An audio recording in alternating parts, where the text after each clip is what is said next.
hati. Tunggulah aku menjadi imammu, dan tunggulah aku menjadi imammu. Dan akan ku lamar anakmu di tahun ini. Restui kami, doakan kami jadi pasangan abadi.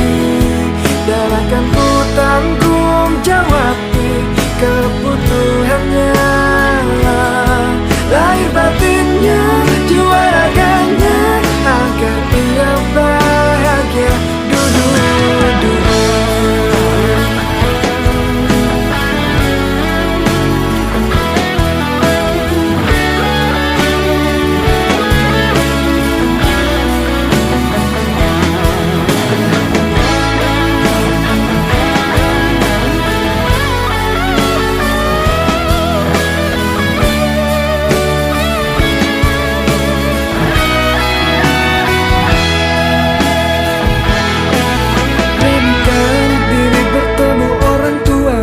Bicara baik dari hati ke hati. Restuilah kami, doakanlah kami jadi pasangan abadi.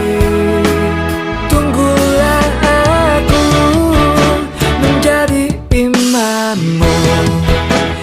Tunggulah aku menjadi imammu. Dan akan ku lamar anakmu di tahun ini. Restui kami, doakan kami jadi pasangan abadi. Dan akan ku tanggung jawab